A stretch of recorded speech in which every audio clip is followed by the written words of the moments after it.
All right, so let us start. So first of all, Sunil, a warm welcome to you and thanks for accepting the invite. It's indeed a pleasure and honor to have you here and to learn in next 1 hour about your views on Agile, about your views on enterprise agility, how the Agile movement is moving ahead from here. And I know it's a little late time for you. It's already 7:30 p.m. there, but still you have graced the occasion. So really, really happy to have you here. Right. So thanks a lot for accepting the invite. I hope I'm audible, Sunil. Yes, you are. And Shutosh, thank you very much. I think the pleasure of being part of this conversation is all mine, actually. I always look forward to an opportunity to interact with people who have varying experiences. Yes, I have a few things to share, but I have lots to learn as well. And I think these interactions enable that to happen. This is a fantastic initiative that you have started, Shutosh. And I really feel happy that I've been invited for this. So yeah, it does not Thanks. matter. It's Yeah, yeah. 7:30 p.m. in Singapore, but timing for me, to do a session like this is much less material as compared to I think what we can all gain out of this discussion. Thanks a lot, Sunil. Just for the benefit of others, just wanted to tell some things what we'll be following, some protocol. And I think Sunil, you will appreciate this. We are not going to discuss about any certification as such. Okay, so we are not going to talk about any certification. Okay, which certification is right, which certification is not right. This is a general conversation we are having more in light of the COVID-19 situation. Where we do see a lot of challenges which are coming up here, right? I mean, all of us have gone through those challenges in last 1 year. More specifically, challenges towards coaching, more specifically, challenges towards how do we get those self-organizing teams. Will be strictly, I would say, the code of, I would say the document I think we should all be referring while this conversation is on. I think a safest document to look at it is the Agile Manifesto, the 4 values and the 12 principles. And that's the essence of what agility is all about. I think as practitioners, we all are cognizant of that fact. So we won't be talking about any certification as such or which course should I be doing and all. And believe me, I have not had any discussion with Sunil prior to this. I mean, it was just on emails what we have exchanged.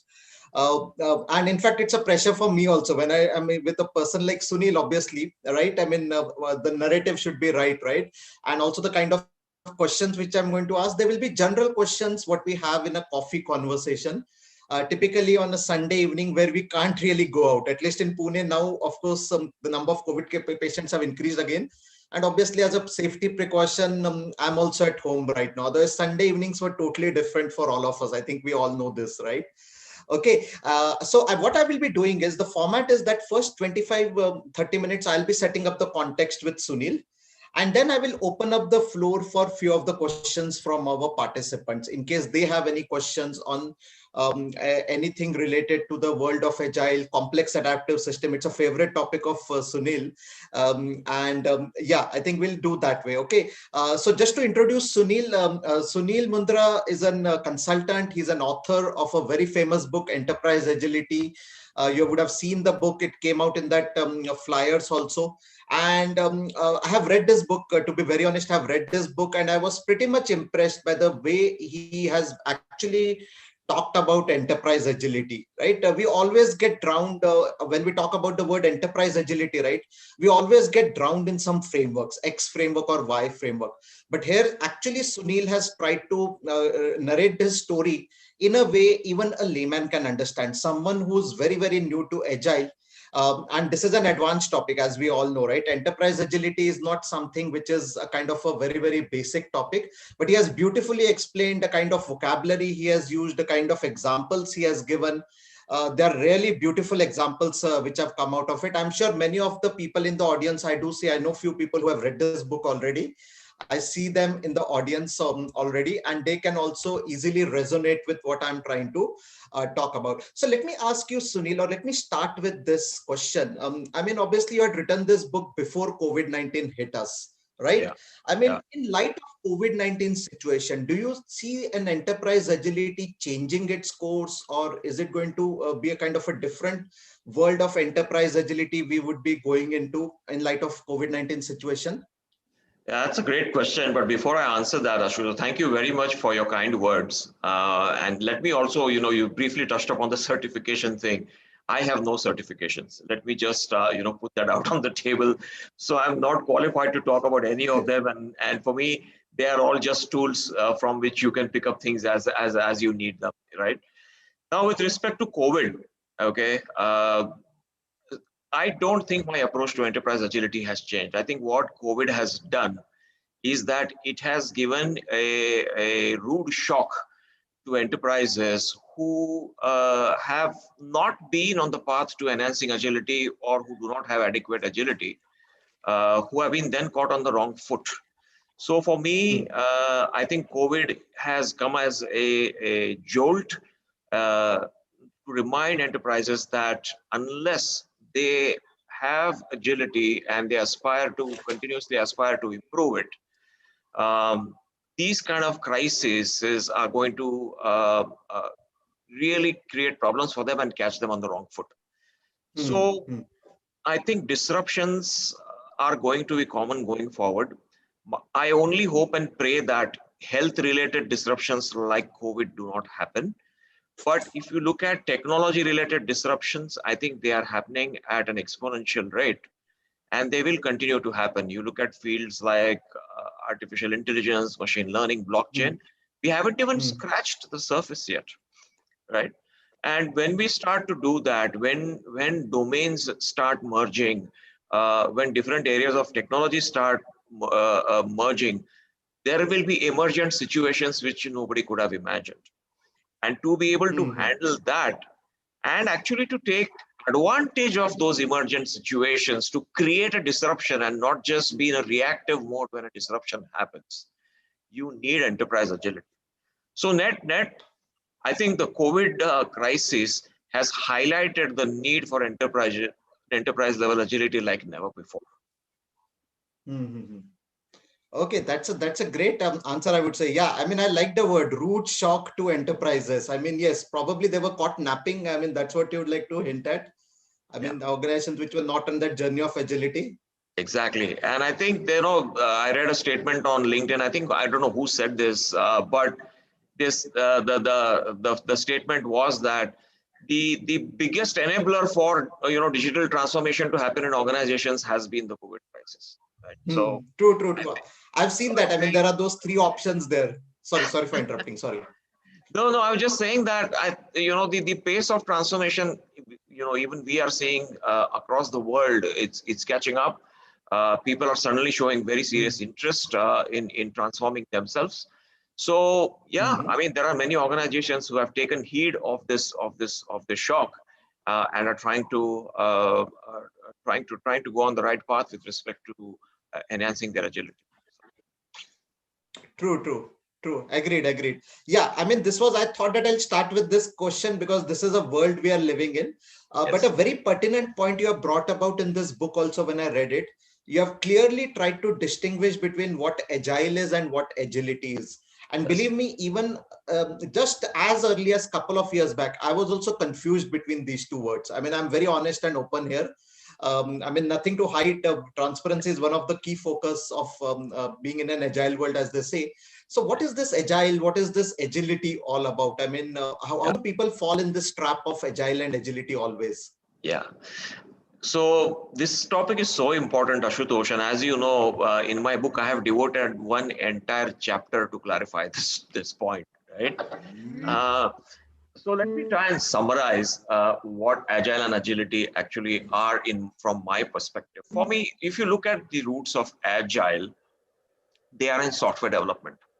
Okay, if you look at the manifesto and the 12 principles, they largely relate to software development work because that is where agile actually originated from.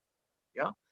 So agile clearly is about the manifesto and 12 principles and anything that you do to achieve those values and principles. So it could be Scrum framework, XP or Kanban or whatever that you might do. You might be doing ceremonies like stand-up meetings, etc. You're writing user stories, you're grooming or refining your product backlog, you're doing retrospective. So all of these things that we actually do are tied to the achieving the values and principles. So agile again has two parts, right? The doing part and the being part. Yeah, the doing part is what I just mentioned, is the processes, the practices, the ceremonies which you do to achieve the values and principles that you want to make sure that you're imbibing and catering to. But the being part is the mindset part of it, right? And again, the mindset part of it is also linked to um, the values and principles, but there may be more to it as well. So to be agile is really about the delivery of value uh, based on technology-led solutions. That's the origin of the word agile. Now, again, it has been expanded to other departments as well. People talk about bringing agile in marketing or finance or anything else. So who stops us from having a stand-up meeting in a marketing department, right? It's not IT, but you can still have it. Who stops us from creating a Kanban board in any department that we may be working in, not just IT? So in terms of these processes, practices, etc., people have now started using them in other parts of the organization beyond IT. Now let's look at agility. For me, agility is a set of capabilities which the organization needs to have to be able to respond to and capitalize on change. Okay, and agile is just one way which can contribute towards those capabilities. So agility is a far bigger thing than agile is, in my humble view, right?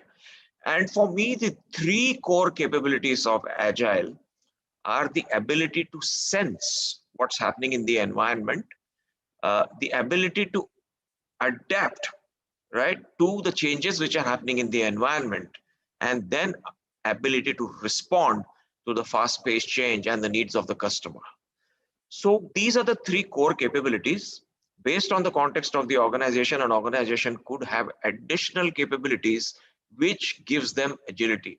For example, I'm just guessing, a company like Apple, who came up with so many innovative products, yeah, for them, innovativeness could be a capability which gives them agility. For a manufacturing organization, it could be efficiency which gives them agility, right? But for me, these three core capabilities, the ability to sense, adapt, and respond, are really the underlying core capabilities of agility, which any organization across any industry need to have to be able to deal with a fast changing environment and the disruptions arising from it.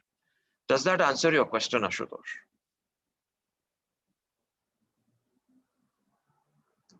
Can't hear you. Hello? Hello, can you hear me? Sorry, can you hear Now, me? yeah, you're muted for Yeah. a bit. Yeah. Sorry. No, what I was saying is absolutely right. What I was trying to tell was the word agile has been so synonymous with software that we tend to link agility also with software, whereas agility is something which is industry agnostic, or which is something it could apply for a shoe manufacturing company, it could apply for an automobile, it could apply for Apple, as you said. I mean, agility is something which is not industry specific as No, such. it's not. Just Mhm. to give a metaphor, right? For me, what is health or being healthy to a human being is what Mhm. agility is for an organization. Correct. Yeah, Right. And yes, I'm being healthy. There can be different parameters, right? I could go to a gym, or I could control my diet, or right. I could do a regular medical checkup. I think that's what, yes, I mean, that's what healthy and agility. That's a very good example. I mean, how to correlate it, right? When we say healthy, so it's become like this, that, okay, if I have to be healthy, the only thing I can do is I can reduce my calorie, but there are other ways also. I mean, that's where these two words got confused. And it depends on the context, Ashutosh. What is the best course of action for you, right? Hmm. For somebody who's Hmm. trying to gain weight, losing calories is going to be detrimental, right? It is True, only true. for somebody who is trying to lose excess weight. So it depends on the context Hmm. what it is. And agility is exactly the same thing, right? You may Hmm. have many different ways of improving your ability to sense, adapt, and respond, but it's going to be very Hmm. context specific. Correct. Absolutely right. I mean, yes, I mean, I'm now, it's like revisiting your book as I'm now talking to you. Some of these things are resonated in your book also, Right. as I was reading, and I'm now remembering it. And very another important term which you have used in the book, complex adaptive system. I think that also is, I think, a very, I mean, a very interesting term. So something about that, like what is a Yeah. complex adaptive system, and I mean, do we always encounter a complex adaptive system in our engagements? That probably could be a more enlightenment from your side. So that is really the core concept of my book, Ashutosh. And because I felt Hmm. so strongly about this is the reason why I actually wrote this book, right? If Hmm. you Hmm. read Linda Rising's foreword in my book, she only talks about that one aspect, in my entire book, because she believes that that is such an important thing. So Hmm. why did I Hmm. talk about it, right? So in my consulting work, when I look at organizations, and consistent pattern I am seeing is that organizations are struggling to deal with change, right? Hmm. So it got me wondering, right? Is change, so difficult to deal with? And when I Hmm. started Hmm. looking at systems which are beyond corporates or organizations, you look Hmm. at Hmm. any, I would say, natural living or a socio-economic system, they have all evolved over a period of time and kept up with change. Look at Hmm. us as humans. The one theory goes that we were apes earlier, and Hmm. look at Hmm. who we are, right? And assuming we were apes, we had a tail, which we gave up, right? So we Hmm. evolved. Look at economy. We had barter, and then we went to physical money, then we went to credit cards, now digital wallets. Who knows what's next, right? Correct. You look at traffic. I mean, we used animals for traffic earlier, and now people are talking about going to space in rockets and things like that. You're getting the point, right? So any living system, if it needs to survive, has to evolve.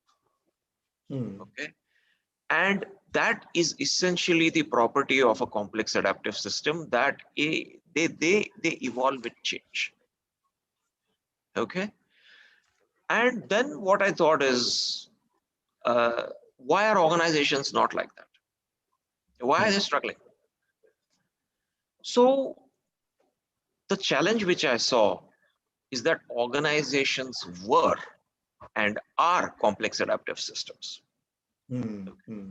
But the point is that because of the industrial revolution, that happened, the second industrial revolution, and the theory of scientific management by Frederick Taylor, which was relevant at that point in time, because in the industrial revolution, businesses did not know how to scale.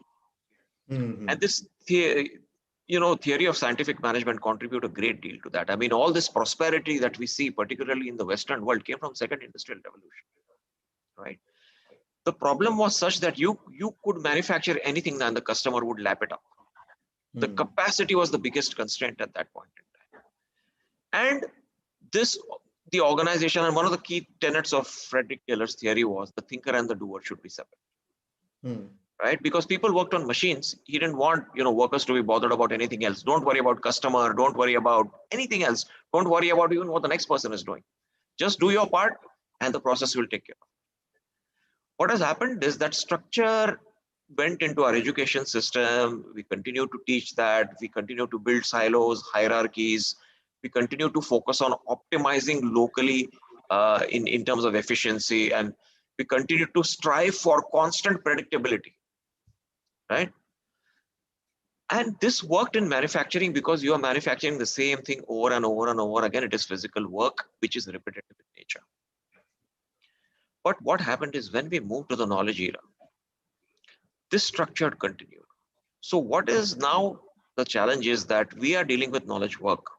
We are dealing with work which is team oriented. In individual's performance does not matter anymore until it contributes to the team's success.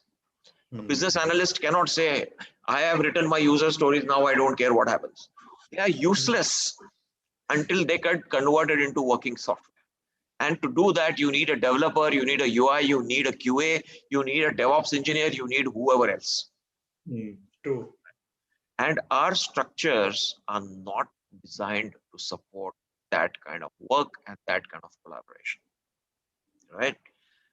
We have built our organizations like machines. Hmm. And the problem is, machine is a non-living system, a non-living thing. And the only path for a non-living thing is degradation and obsolescence. It is incapable of evolving on its own. So my plea or my belief strongly is that organizations need to be remodeled if they Hmm. have to evolve and keep up with change. And they must be treated like complex adaptive systems, not just on paper, but in Hmm. terms of the way they are modeled and the Hmm. way people are organized to deliver value to the customer. So that's where I think it's just a fact that we forgot that organizations are complex adaptive systems.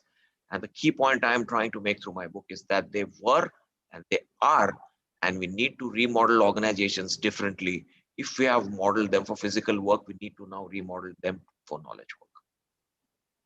Perfect. Yes, absolutely right. I mean, yes, I mean, I could get that when I read it in that book also. But the challenge, you know what, Sunil, is we continue to measure in that old way of working. And this is where I think Yeah, where a lot of disconnect, or I would say a lot of challenges happen. We continue to still measure the old metrics. And as you said, right? I mean, our organizations are modeled on the old way of or an old school of thought, the Taylor's principle of scientific management. They are yeah, not really a complex adaptive system. no, So even the matrix, what we measure, unfortunately, they tend to give more on the efficiency rather than on cor- any other sides, correct, right? I correct. mean, and that's where I think most of the transformation agents also get into that trap, I would say. I mean, even I have Yeah, fallen into that trap. I mean, yeah, we continue yeah. to measure still those older measures. Yeah, sorry, you were saying something? No, no, I'm just saying that the point about metrics is spot on, Ashutosh. Hmm. I think the point is, again, those metrics are applicable for manufacturing and traditional engineering. What Hmm. happens Hmm. in manufacturing and traditional engineering? More is better, bigger is Hmm. better. Yeah. Hmm. If a person is making 100 units a day and you can push that person to make 110 with the same salary, same whatever, yeah, it's better, isn't it? And Yeah. look at this thing is so deeply rooted in our heads. Can you just imagine, we call ourselves the most intelligent species on this planet, right?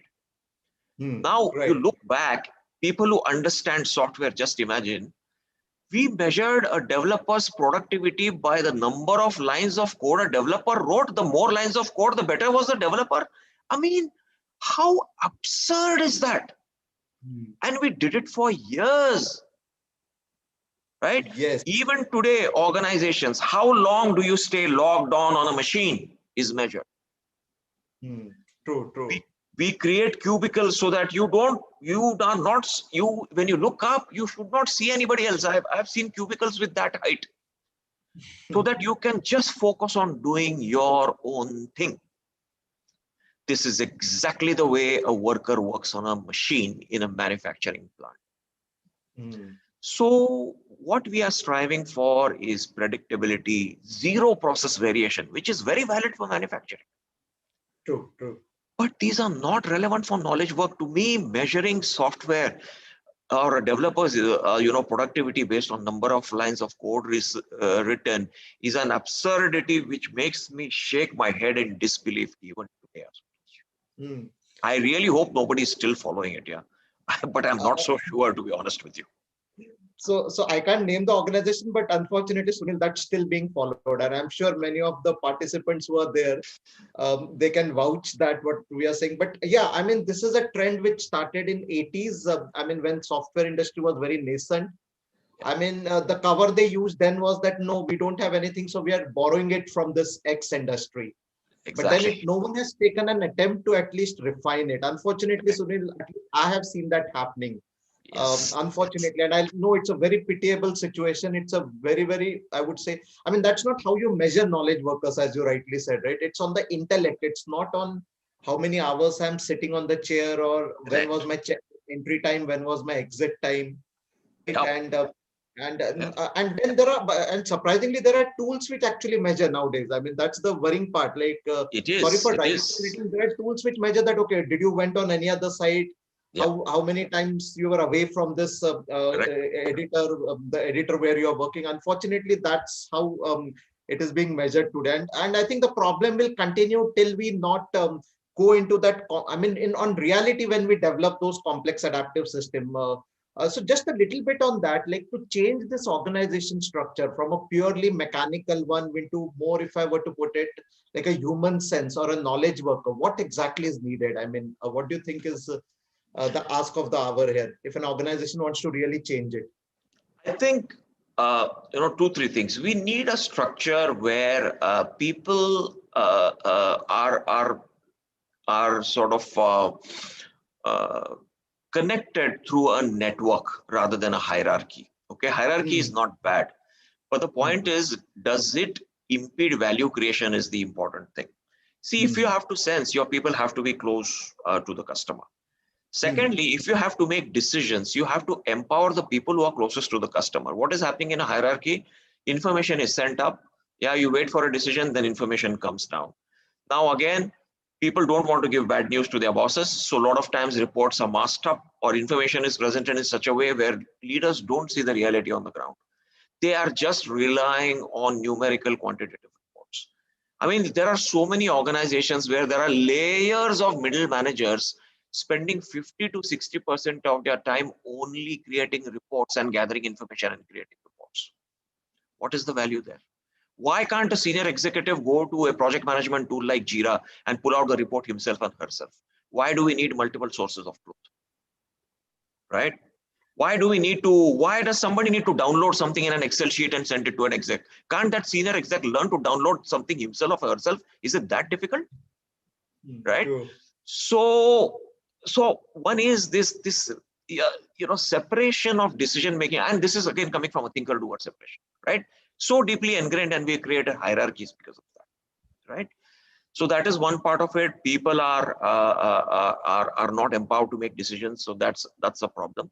Second, because of hierarchies, the focus is on silos and optimizing those silos. Now you look at an annual budgeting exercise. People Mm, fight for that budget, right? mm, And when the budget is given to them, if some other department is falling short, you are not going to spare your excess money that you have to support that other department, even though at an organization level it is needed to add or create greater value, right? Because it's my money, it's got allocated to me, that's it. I won't give it away, right? So this focus on siloed optimization or optimizing for efficiency, optimizing for predictability, that is another problem. The mm, third problem is that the boss, because of the hierarchy, is very, very, very powerful.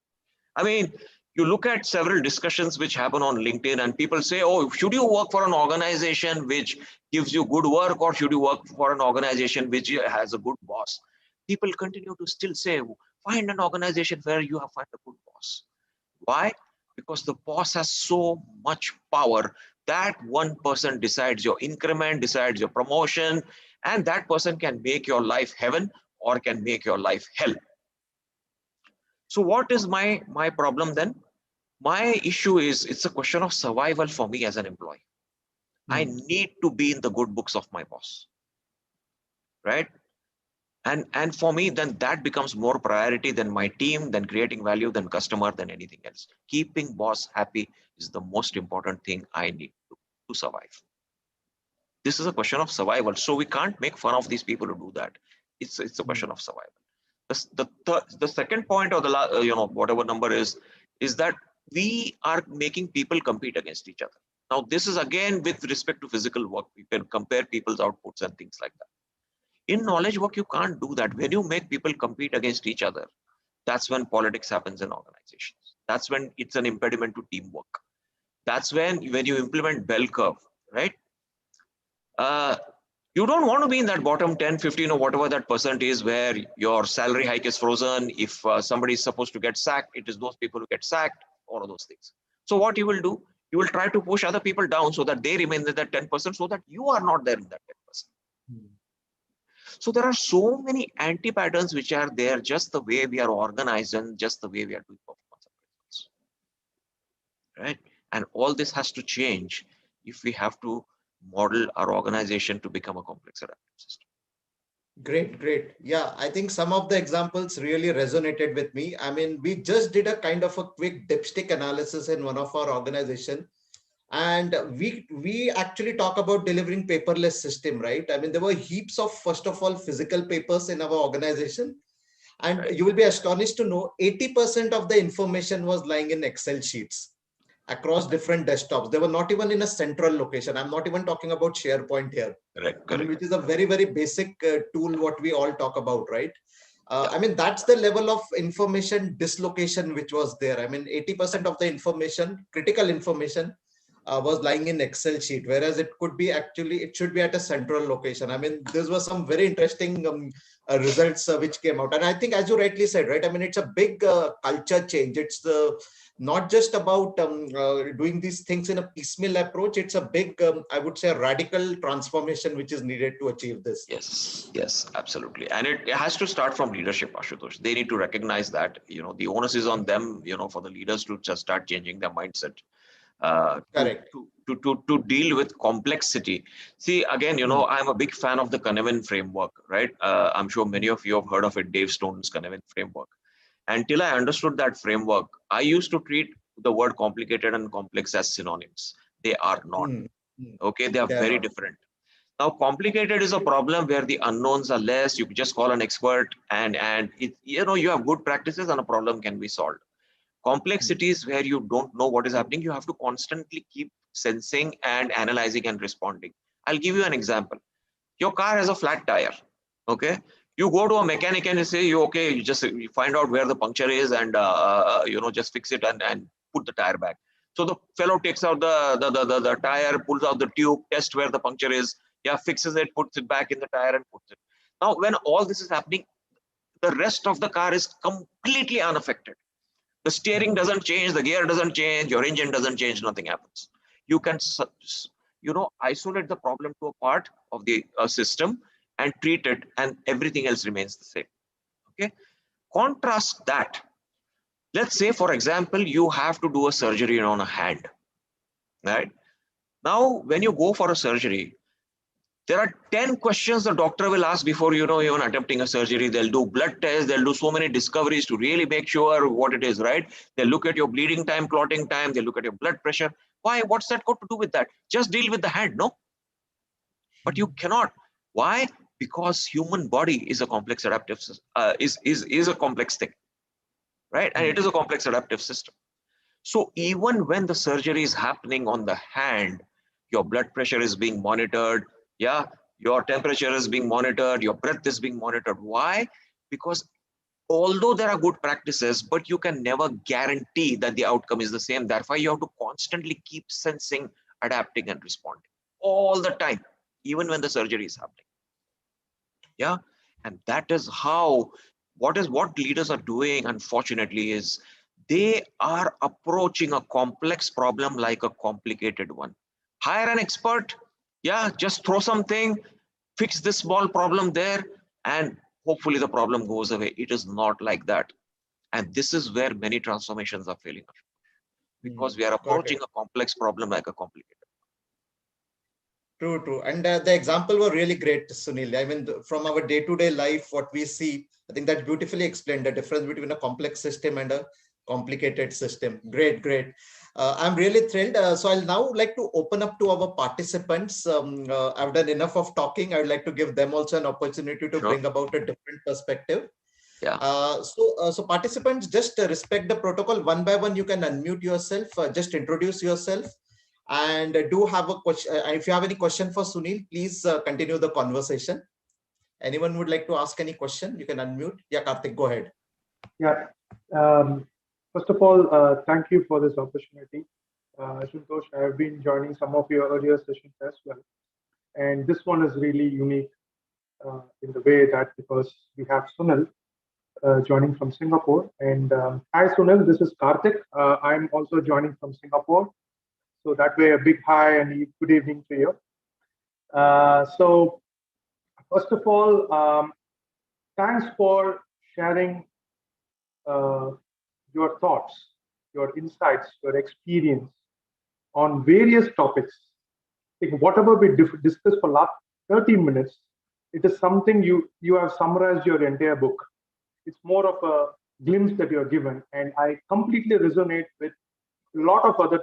I would say 99% of the topics or the areas that you touched upon, because I'm an enterprise agile coach, being in this field for last a decade, more than a decade, right? And I have like close to 2 decades of experience as well in IT. So I completely resonate with all of your topics. And I'm still curious to ask you a few questions, if you don't mind. And one is from what is your thought on or your insights on having an KPI set up for agile transformation? For example, for Scrum Masters, right? How do you see that? Setting up a KPI for them, and agile coach giving some feedback in terms of, as a company we have a 360-degree feedback process. So how do you see an agile coach giving a feedback to the Scrum Masters, not directly evaluating it, because he or she is not necessarily the project manager or the supervisor for them, because he's an agile coach is an individual contributor. But how do you see that agile coach getting into the 360 feedback process and giving a feedback to the Scrum Masters when an KPI for agile is being set up for those guys, right? That is number one. And number two is, as you rightly touch upon the leadership, the challenges that we have in the leadership is basically very, very wide and vast. And we still operate on those areas where we still borrow some of our practices from manufacturing and various other industries without realizing that it is not even, doesn't fit the ball in our game, right? We also talk about, on one side, I see leaders talking about one size doesn't fit all.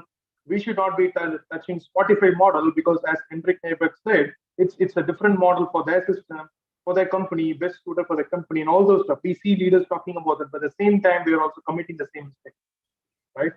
So what is required as an enterprise agile coach like us? What is required for us to really educate on those areas of the leaders? As I really understand it, it's top-down and bottom-up approach, but still this challenge still exists in many organizations. So it would be great if you can touch upon those two questions and provide your insights.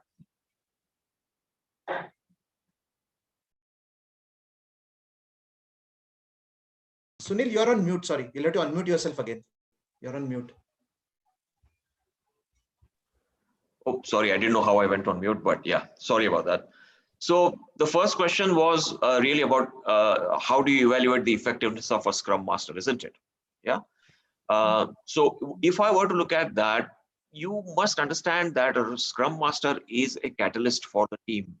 And basically the role of us, the Scrum Master, is to ensure that you're bringing out the best in your team members in terms of how they are performing. If they are facing any impediments, you escalate those. If Scrum Master may not be able to resolve those, but at least you make them visible, and you escalate those, or you help somebody to escalate those.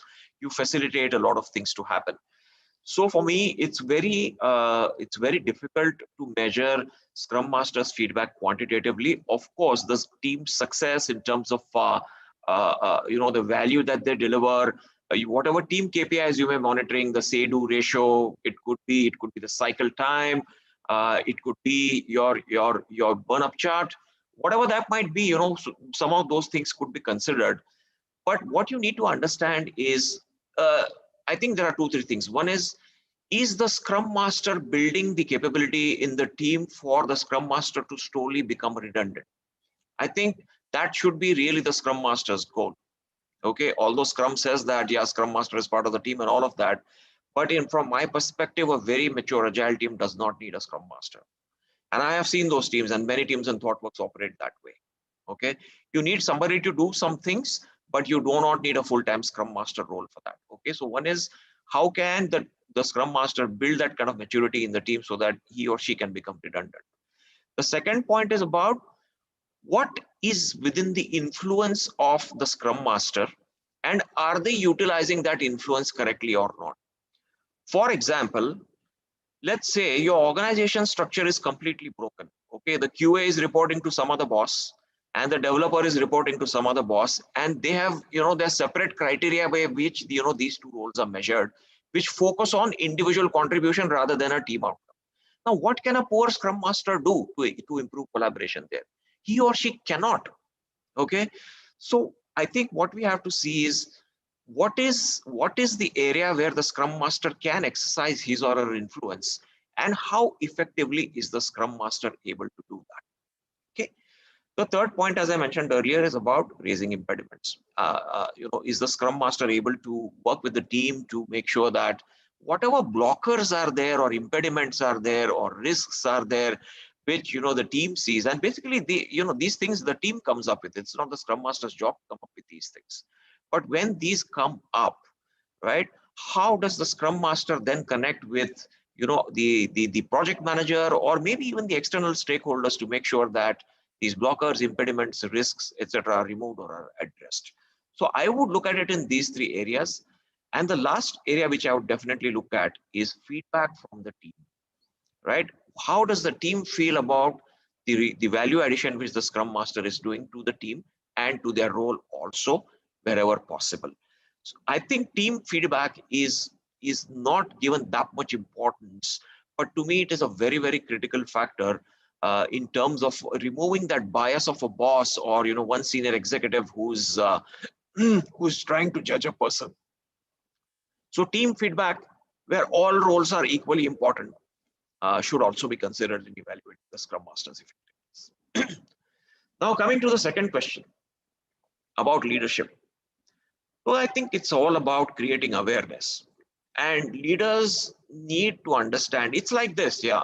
Again, just to give a health example, somebody smoking, say, 40 cigarettes a day, and you go and tell that person, please don't do this, right? You're going to end up with a problem. This is an anti-pattern. You'll probably end up with some kind of a problem. And the person says, no, I need the nicotine. I'm very happy to smoke, and I can't give this up. Yeah, I'm just going to continue like this. And then when grade 4 cancer hits, and then you want to transform, it's too late. So I think awareness among executives is the way to start. Second is to really align executives on whether they truly want to transform or not. I think that is another problem where there are pressures on execs for declaring quarterly performance. There are financial incentives linked which impact the execs' pockets if they take the transformation journey. So there are these systemic factors also which are coming into play in many organizations. My view is that transformation has to start at the board of directors level. The board has to understand this, and the board has to give that mandate to the executives that yes, transformation means that there will be a disruption. We'll be taking a few risks. Yeah, we have your back. Please go ahead and make that change. So we need people who are courageous enough to understand and take some bold steps. Otherwise, a crisis like COVID is going to again disrupt, and then you might rue and say, I wish I had acted earlier. That's not the point. So there is no easy answer to leadership. I think leadership is well aware. They probably need a little bit of more support from the board of directors. And also the systemic issues of conflict of interest where if I transform, my wallet gets impacted. I think those are the kind of things, if you can remove those, right? Then I think it will be easier for execs to take on transformation. Hope that answers your questions. Thank you so much, Sunil. I think it really made a lot of sense, and I could connect to a lot of things that you are really touching about some of the challenges as well while you describe this, and I really appreciate that, and thanks for your insights. Not at all. My pleasure. Thank you. Yeah, Rohan, I think you had a question. Rohan, go ahead. Hey, thanks, Santosh. Thanks, Sunil. It's again a pleasure connecting with you. Sure. And definitely, right, I'm a great fan of CAS. I had purchased the book also, right, when it was released, and I revised it with Audible, right, and I'm really happy. Sometimes I again go back to Audible. Now I find Audible also, really good. So, of course, I would agree with CAS. And what I feel, the more I analyze it, I feel we are in a more complex, than we could have imagined, right? I work for a services industry, right? So over there it is complex, right? So in services industry, right, actually we are delivering for the IT organization of the client, and Mhm. the IT organization in turn treats the main organization as their client, right? So they say, that is our business, right? Right, Business is right. our client. Yeah, So, yeah, and in such a complex system, right? So wherever we try to push for as you said, right, doing agile, so that is possible, right? You can have ceremonies, yeah, but yeah, being agile, is really a long way. yeah. What really happens, and I know, right, you know all of it. I'm just putting the context. Right, they have budgets, right? So Yeah, to allocate, you mentioned budgets to allocate. Before that, they need the commitment, what you would be able to deliver, yeah, and at the end of the quarter, they would like to hold us responsible for yeah, yeah, the commitment that we made. yeah. Yes.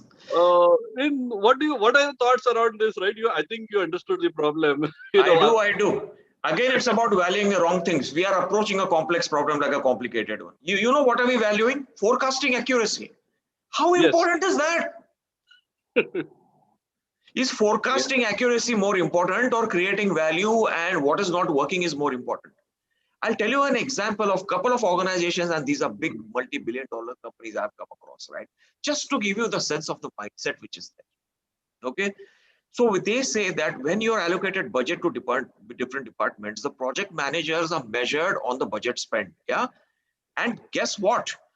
They are penalized for overspending, but they are also penalized for underspending. Can you believe it? Yeah, yeah. My project is happening. Same thing is happening. We are Come understaffed on. and So, yeah. underspending. So, I mean, just think about it logically. What are we saying that, oh, if you had forecasted correctly, we could have used that money somewhere else? Well, why can't you adopt midway? Why are you penalizing someone? So it's all about forecasting accuracy. It pains me a lot. I mean, a business case starts planning in the middle of the year. You are expecting somebody to forecast something which will hold good till the end of next year, right? When things are changing so fast. So we are still valuing predictability, forecasting accuracy, stability in an environment which is complex and fast changing. How is that going to work, right? Yeah. So I think, we have to really open our eyes, look at these things logically and see, they probably made sense in a different environment. They make sense in a complicated situation. For example, you're building a construction project or you're doing manufacturing work, maybe they apply there. But does that mean that we apply it, blindly to other types of work? Again, adopt that Spotify model. The same thing, using a complicated approach to solve a complex problem. Every context is different, but just because you find that it has worked for some organization, hire an expert, try and implement exactly the same thing in our company and it will work. Again, the same thing. I'm sounding like a broken record. But this thing about not understanding the difference between a complicated and complex, and applying the wrong approaches, to me the bane of all problems, which are emanating from the leadership, the way they approach the situations. Yeah, Thanks. thanks, Sunil. We are definitely seeing that day in and day out. But one more thing, I would like to hear your views. Right now, we are seeing post-COVID, right? First, when COVID started, we were fearing for our jobs, but now, we see a big boom. I don't know. Everyone is requiring agile scrum masters and coaches.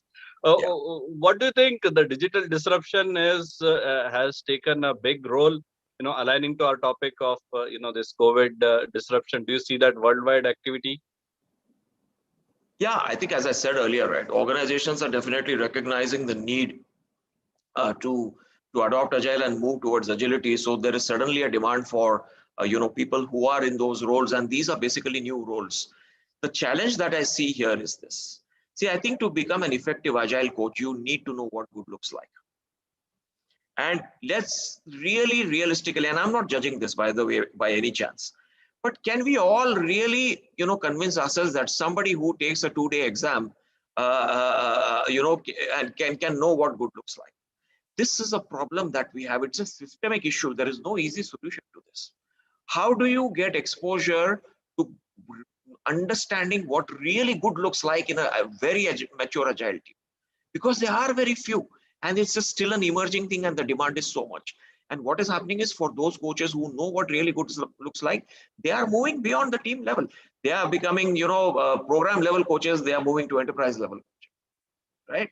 So this demand is there, but to me, this challenge, this systemic challenge of people not knowing what good looks like, because that limits then in terms of what they can coach and how far they can take the team, because you just don't know what you don't know, right?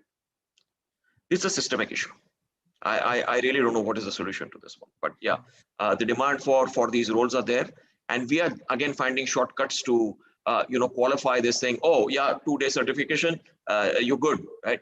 And then we're setting themselves up for failure. Actually, it's not going to work. So there is no easy solution, but at the same time, I think we cannot take a myopic view of the situation as well.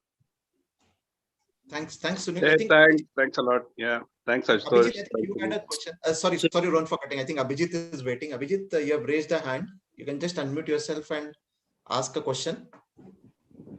Hi everyone, my name is Abhijit Jetli and I work with Capgemini as a senior program manager. Firstly, thank you Ashutosh and thank you Sunil for the lovely conversation and insightful conversation which we are My having. pleasure. Um, the question I have is more related to this is my first time, not managing, but I'm an engagement manager of a project which is run based on Scrum methodology, and we have a Scrum Master.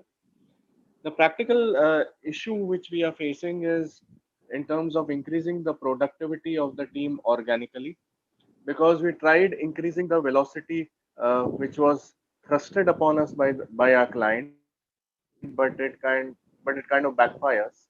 So my question is related to that: how do we kind of increase the productivity, or rather the velocity of the team, which can be sustained and not spark in the pan that for this sprint it happened so much, but again in the next sprint again we go down. So that's my question. Thank you. Again, coming back to the same point, this is a manufacturing mindset: increase productivity. Why don't we focus on increasing value? Why is productivity important? What is velocity?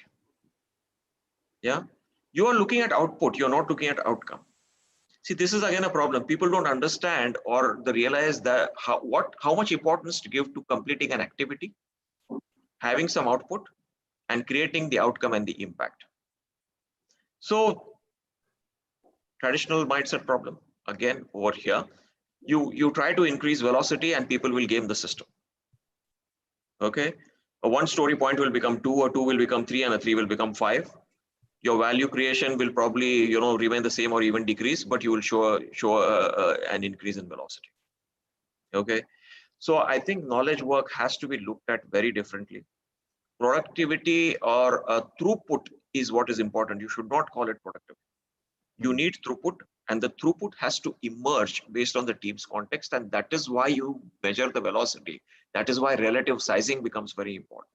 Not to say 1 story point equal one day. That is not throughput.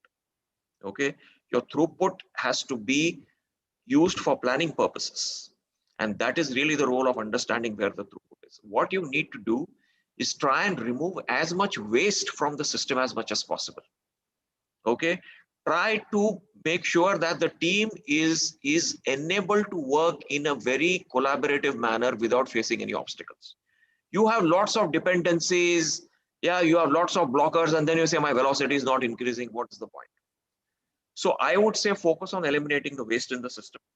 Yeah, make sure that the team is working in a frictionless way as much as possible, and then let that throughput emerge, and let that throughput be used to determine when you are likely to finish something. Then you have some levers, right? You can either cut down scope, or you can add capacity, or you can extend the time, and those are constraints which we all live with.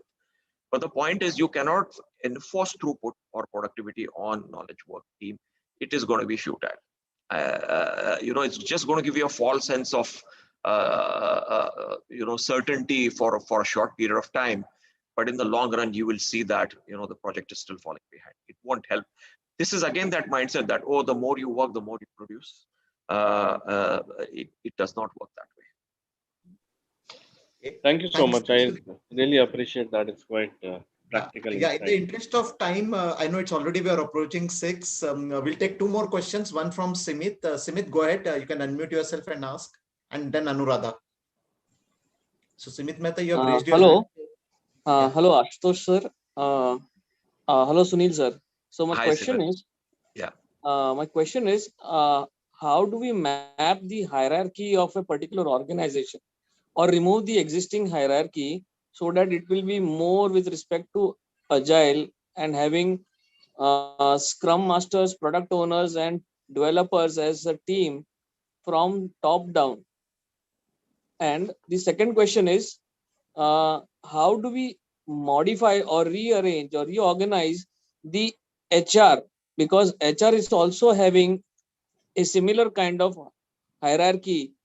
So, and they actually are the people who are the catalyst for doing the change in the structure of an organization. Yeah. So I think, I'm trying to answer this in short in the interest of time. Yeah. You need to look at hierarchy in terms of the barriers it creates. Barriers to decision making, barriers to fast feedback. Okay. Barriers to people being able to respond to change. If that hierarchy is creating a barrier there, you need to address that and you try to remove it. Second point is, again, you have to, as I said earlier, you have to create network of people rather than silos of people. Okay. So above that network, there could be a hierarchy for administrative reasons, and that's fine. We often need a hierarchy. It's not never to say, oh, we'll completely eliminate hierarchy. That's impractical completely. Okay.